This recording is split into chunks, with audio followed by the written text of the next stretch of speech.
my great-grandfather, Richard Holmes, who served in the military. Can we talk about your experience in the military today? I believe that would be a good idea. Thank Okay, you. that sounds great. So then, for the first question, can I ask, what years did you serve in the military? I was in the service 1951 through 1974. And how old were you when you joined? 21. Oh, you were young. Yes. And out of all of the groups, what group were you in? Like what branch? I was in the Air Force. And were you always in the Air Force? I spent my entire career in the Air Force, yes. Okay. So why did you join the military? People were being drafted for the Army and to serve overseas. Mm-hmm. And I just had a yearning to be in the Air Force flying. Okay. So since you said you were in the Air Force, did you always want to be in the Air Force? No, when I was younger, I never even gave it a thought. Oh. So when you were younger, did you even think about going into the Army? No.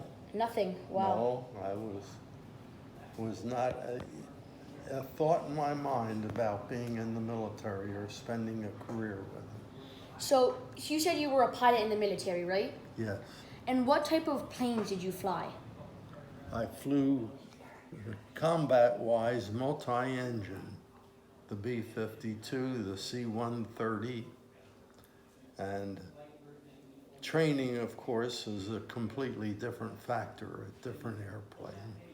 And were the planes that you flew in big or small? Large. Very, okay. Yeah, they were the larger airplanes. Okay. And what type of planes would you say they were meant for? Like transporting stuff or?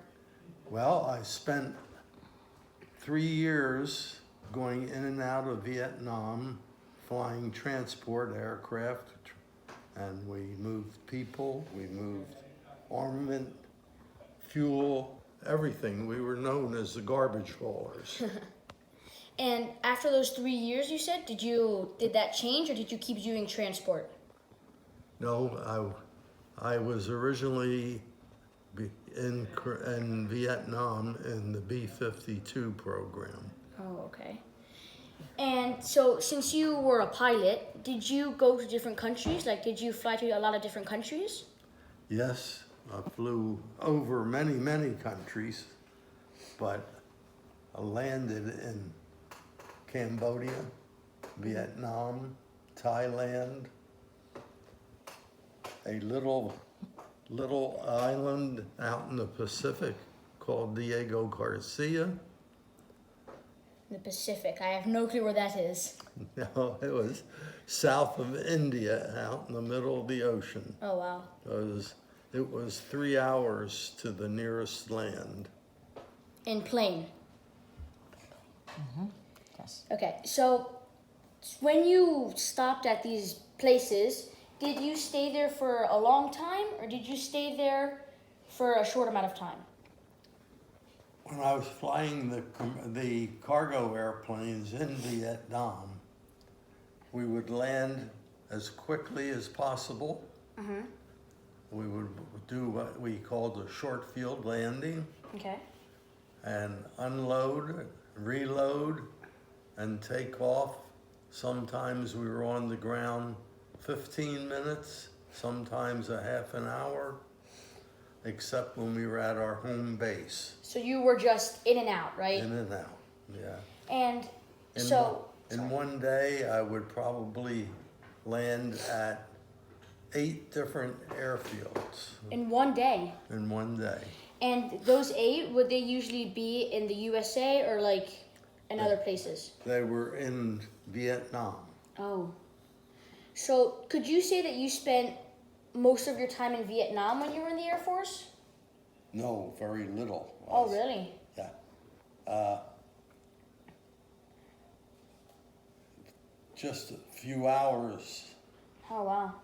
So did you fly into Vietnam a lot or just? Flew over it. Not okay. You flew over it. And Okay. flew over it in the B-52 program. I flew over it and bombed in Vietnam. You bombed in Vietnam. Yes. And so there's ranking, right, in the military when you're in the Air Force? I'm sorry. There's ranking in the Air Force? Rank? Yeah, what Yes. What rank were you? I ended up being a major. And of course, I started out being an enlisted man. And when I went to pilot school, I got my commission, which has made me an officer. Okay. And I flew any number of different airplanes during that period of time. Would you say, was it hard to get to your rank? Or was it, like, how long did it take you? What rank did you say you were in the end? A major. Was it hard for you to get to major? No, it wasn't hard. I just had to keep my nose clean, do my job good, do it well, and the rank would follow. Okay. And when you were little, did you always want to be in the Air Force? Or did you have, like, did you want to be a teacher? When I was little, I never even thought of the Air Force. Huh. So then, It happened when I went in the service and went to pilot school. I ended up having to serve in my, what they called a commitment. And you had to serve a certain amount of time for each year that you were in school learning to be a pilot. okay. So, since you didn't want to be in the military, what did you want to be, if you can remember? I was originally studied to be an engineer. An engineer? Yes. In college, I took all engineering courses, Okay. and then I got drafted. I was about to be drafted out of the out of civilian life, so to speak, and into the service. And I went and enlisted in the Air Force, knowing that I wanted to fly. Okay. And so, what do you think was your favorite memory of being in the Air Force? That's a difficult one. I have many. If you could pick one, which one would it be? If I could pick one, Yes. it was the joy that I got when I saw people, friends, not friends as your friend down the street or something like that, but I saw the friendlies, as we called them, in Vietnam, and knew that I was helping them. Did you make a lot of friends in other places? Like, did you meet a lot of people? No, very few. As a matter of fact, the only ones that you really got to know were your crew members, because you lived with them. And how many crew members did you have? Well, on the B-52, there were 6 crew members. There was a pilot, co-pilot, navigator, radar navigator, bombardier, a radio operator, and an electronics warfare officer. And what were you? I was the pilot, Okay. and the pilot got to sit up in front of the airplane, and the co-pilot sat next to him, and the whole time that he was your co-pilot, you were training him to become A a pilot. pilot. And so, those 6 crew members, were you always with them, or did you change crew members a lot? The only time in the Strategic Air Command that they changed crew members was when somebody decided to get out of the service, and that would break up a crew, so they would have to repair that crew, so to speak, and put somebody else in that position. And did that ever happen to your crew? Oh yes, many times. I ended up with, over a period of time, 3 young fellows who were my co-pilot. I ended up with any number of gunners, any number of electronics warfare officers, and the same with the gunners. So out of the 6 people, you weren't together that much. Yeah. 'Cause They you- tried to keep you together, but it was not possible because people were getting out, people were coming in. Yeah. Would you say, was it a scary experience being in the Army? I'm sorry. Was it scary for you to like fly the plane over Vietnam and stuff like that? No, you took it for granted. Okay. It was your job, and you did it. And the B-52 was relatively immune to any problems. It had so many engines that if an engine quit, it didn't affect your flight any. How many engines did the B-52 have? The B-52 had 8 engines, 4 on each wing. Wow, so The engines were in what we call a pod. There were 4 pods, 2 on each wing, and 2 engines in each pod. well, so since your B-52 had 8 engines, did that mean it weighed a lot? Yes, the airplane weighed almost 500,000 pounds. Wow, that's very heavy. That's when it took off. It was a maximum gross weight of 473,000 pounds for takeoff.